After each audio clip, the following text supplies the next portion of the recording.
Salut les petits patoches, c'est Omi. Alors, ce coup-ci, nous la partie sur le char Tigre 2 numéro 7. Donc, la paroi arrière de la tourelle. Paroi arrière et en même temps, on va la fixer au flanc gauche de la tourelle.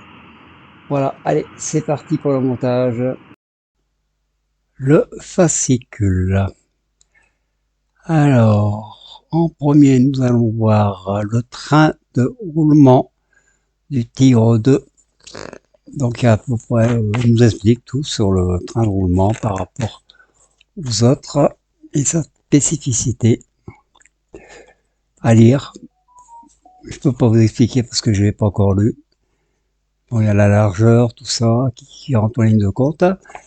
Alors, à côté, nous avons donc les chars d'assaut du monde entier, donc le Renault R35.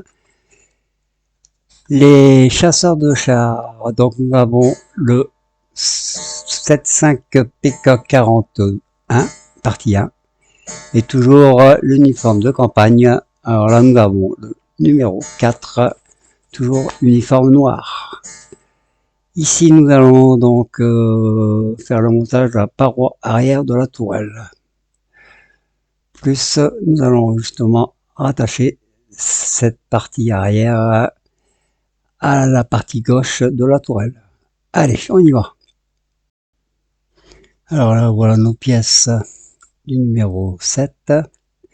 On va récupérer les pièces du numéro 6, donc notre trappe arrière, voilà. Il nous faut aussi nos deux charnières. Voilà, deux.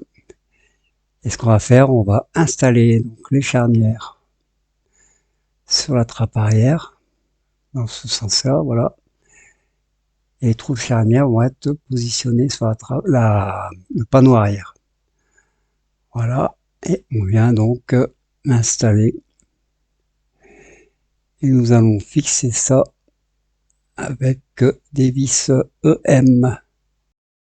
Alors là, pour fixer ça, il faut qu'on récupère donc nos vis, comment dire, le vis EM dans le numéro 5. Voilà, et on met donc nos 4 vis.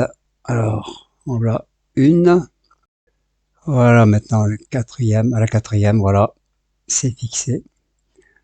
Voilà, ça rend vraiment pas mal. C'est vrai que, franchement, hop, alors on va essayer la petite trappe.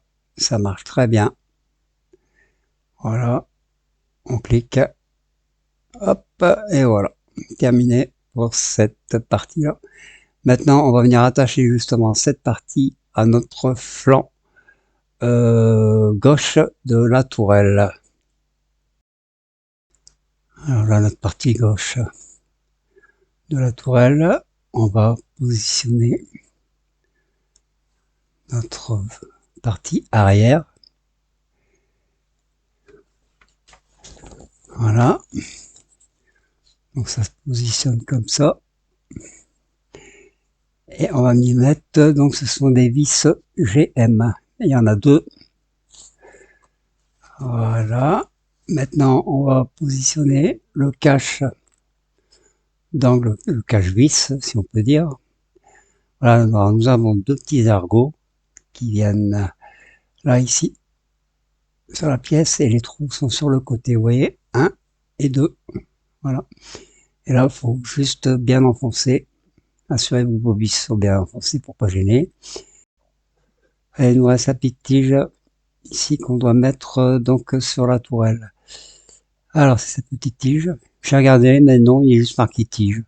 Voilà, qui vient se mettre ici sur la tourelle, voilà, au niveau du tournevis. Voilà, moi je mets un petit point de colle, voilà, la petite pince, et on vient le mettre, voilà, c'est positionné, c'est tout bon. Voilà, terminé pour ce numéro 7, donc, et bah, j'espère que ça vous aura plu cette petite vidéo. Bon, bah écoutez, on se reverra avec le numéro 8. Alors sans montage celui-là, parce que on a juste 4 obus et 2 racks, donc il nous faut le socle de la tourelle pour pouvoir les monter. Et on passera donc au numéro 9 avec la culasse du canon. Alors je vous embrasse toutes et tous très fort, surtout portez-vous bien. Alors gros bisous à tous et à très vite.